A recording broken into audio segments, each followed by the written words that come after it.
Hi friends, I'm Natalia at Mom's Dish. We are making potato-filled vareniki, my childhood favorite. I grew up in Ukraine and it was a hit every single time. Vareniki are potato pierogis, basically the same thing. I'm going to show you the Ukrainian version. You're going to love this recipe. Let's make it. We are going to start with the dough. I need 2 eggs for the dough, and I will list all the ingredients down below so you don't have to write them down. That way it's easier for you. So we have 2 large eggs. Eventually, I'm pretty much a pro with egg cracking skills. We need some sour cream. I think it's 2 tablespoons of sour cream. And then 1 cup of whole milk is what I'm using. I usually use whole fat products. I'm gonna whisk all of this up. Also, we're gonna add 2 teaspoons of salt. One of these things works really well. I'm just gonna combine it, and then the rest of it I'm gonna knead by hand. So just enough to incorporate everything. I'm removing my hook. The dough is actually whatever. The dough is sticky. We're gonna scoop this out on a working surface, and I'm gonna knead it until it's no longer sticky. If the dough is still a little sticky, depending on the brand of flour that you use, sometimes it can be a little sticky for this amount of liquid. So you can add a little more flour and just knead it by hand until it's no longer sticky. So first, it starts being really, really sticky. Now my dough is coming together. It's nice and elastic. Maybe I even added a little much of flour. No, it's good. I like the texture of this dough. So our dough is nice and elastic. You can see that it's doesn't really stick to my hands. We're gonna let this rest. Let me scoop everything out. We're gonna let this rest in our bowl while we work on the filling. I'm gonna cover it with a towel. That way it doesn't get dry on top, but it just should sit for about 10-15 minutes. It's gonna be perfect once we come back to it. For my filling, I am using mashed potatoes. I made them last night. All it is just potatoes and some butter. I'm gonna mash them up. You wanna warm them up a little bit because from the night before they were just stuck together. I warmed them up for about a minute. I'm gonna break them up a little bit to make them all fluffy again. And then typically in Ukraine, we didn't add cheese because in the 90s, nobody had shredded cheese. It was not really a thing. Only farmer's cheese was a thing that we made. But in US, people add shredded cheddar cheese, and it's absolutely delicious. So now I added 2. But if you want the Ukrainian version, skip out on this. But if you want extra cheesy flavor, add that. Gonna add the cheese. So we have about half a cup of cheese. As far as potatoes, it was about 3 pounds or so.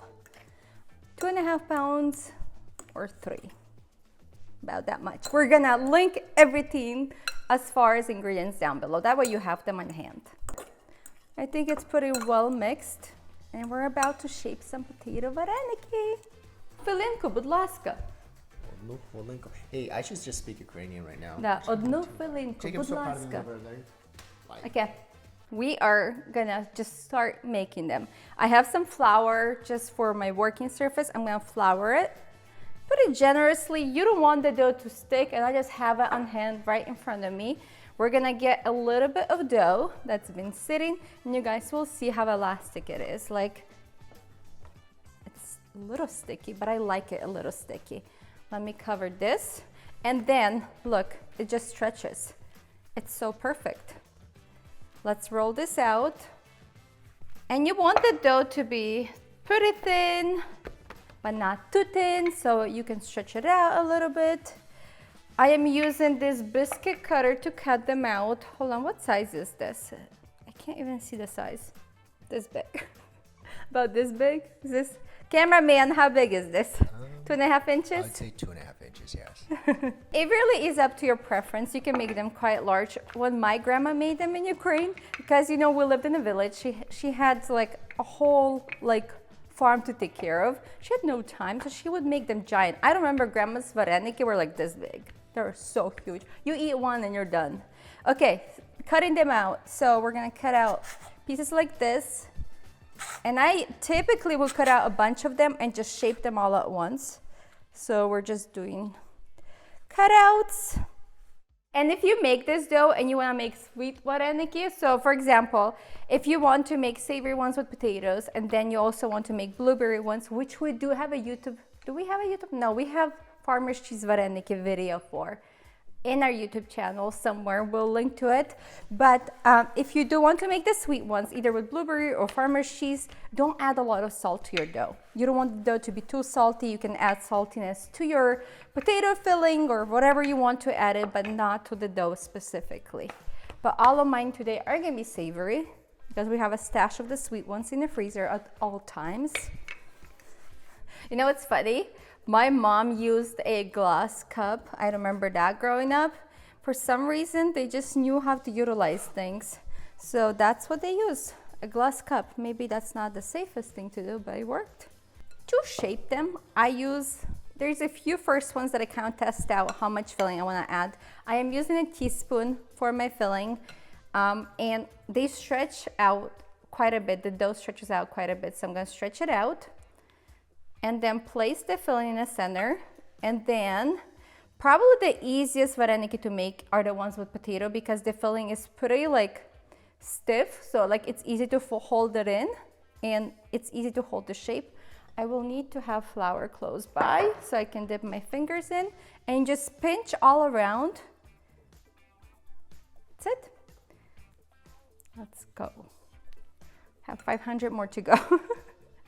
This is why you need your friends or family to help you, or a good movie. That's what I like.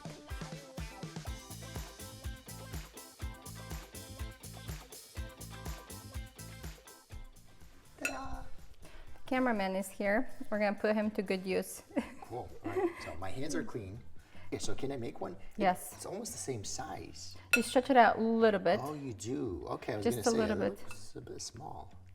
Stretch it out a little bit. Why not just make them bigger instead of stretching it out every time? Because you want to put the filling and the edges have to be thicker. That's a good question. That is interesting. So when you do stretch it out, the center does become thinner. You don't want to make it too thin because you don't want them to break while they're cooking. That's beautiful. Okay, and I know some people do this. They like wrap. No, how did they do it? Do you know how to make the pretty ones? No. I'm not gonna try it. I know there's a way to twist everything. I do know, but I'm not good at it. Here's my really, really good professional one. Since I already got some training from you. Okay, so here it goes. Okay, it looks like it's not gonna fit, but yeah, well, I will make it fit. Oh, you don't want to break apart, but that's so perfect. Oh, isn't it? Yeah, I'm telling you. Well, cool. Very cool. I made two, and I'll probably just You can eat two. Yeah. Portion control. Portion control. If you decide to freeze them, I love using smaller baking sheets because they're flat. So you'll freeze it like this, and then later you wanna move them over to a Ziploc bag. Only once they're frozen because you don't want them to all stick together. I have made that mistake. So floured surface, freeze, and then move. To make it a true Ukrainian experience, we're gonna fry some bacon. Usually you want to use salo, but I am using bacon. You can get, salo is like pork belly.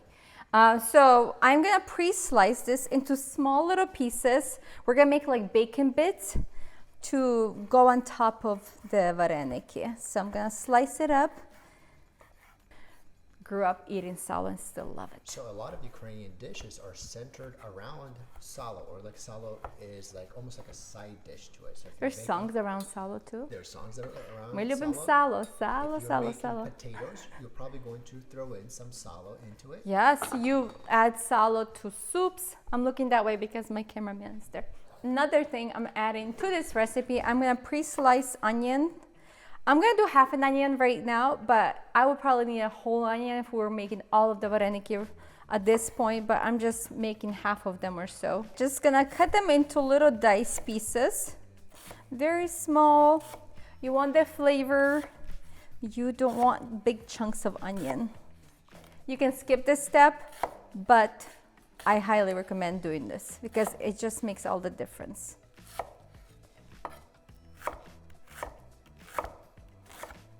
You know, it's funny. I'm just thinking about how imperfect this onion is as far as cuts go. My mom just came to town and she was making borscht for us and none of her onion pieces were the same. Like none of them. And I was like, Mom, like they're all different. And she's like, it's okay, they all cook down the same way. It doesn't really matter. So I guess sometimes dices and pieces don't have to be exactly the same, especially like Ukrainian cooking apparently. I'm gonna start by adding bacon into the preheated pan. And we're gonna brown it first. Oh yeah.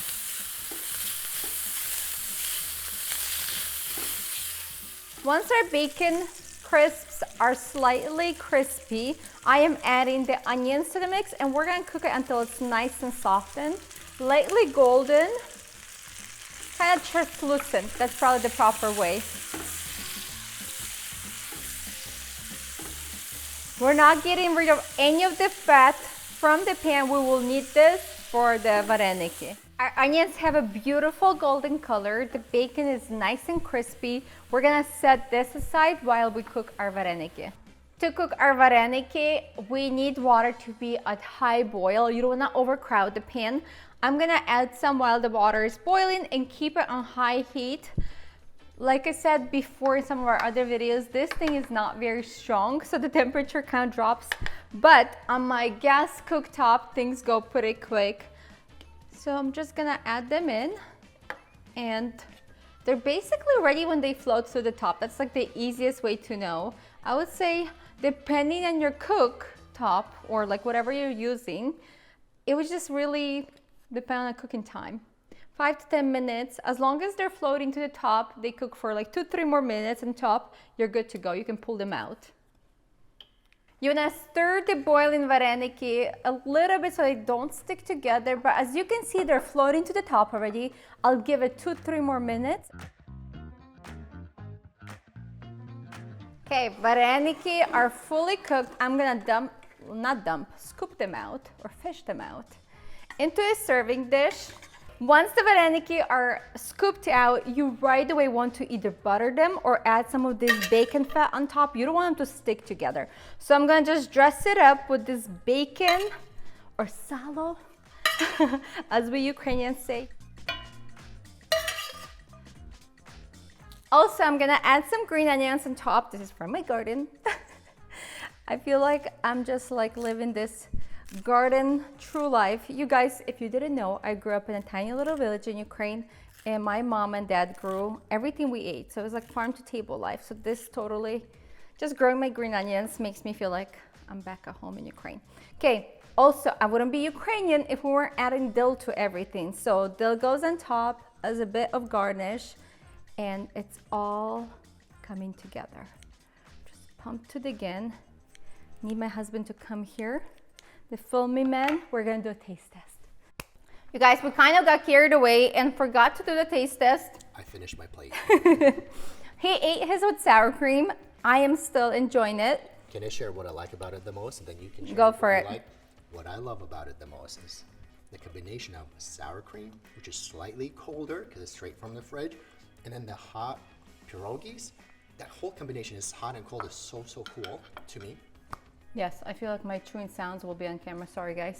It's so good. I have more explanations to do. So I love the bacon bits, the fact that they're crispy, and the dough itself is chewy. Yes. That And the tastes creamy really filling on the inside, it is absolutely дуже смачно. Дуже good. смачно. Once you start eating those, you will speak Ukrainian. It means so delicious. Okay. Smaczno means tasty. Smaczno means bon appetit. Bon appetit is not even in English. Right, but that's how you That's say in it French. here. But that's smacznoho in Ukrainian, right? Yeah, some Ukrainian lessons for you. Bon appetit, smacznoho. Yes, we're gonna dig in. I want to finish my plate. I am so hungry. Я дуже голодна. We're gonna enjoy this. Right. We'll see you with more things I grew up with recipes. I'm so excited about this series. We have done an Instagram. I want to bring it more to YouTube because such a childhood yummy recipes that I absolutely love. Like, I'm passionate about Ukrainian cooking. So we're gonna bring it. We'll love this. Yes, you will. Bye.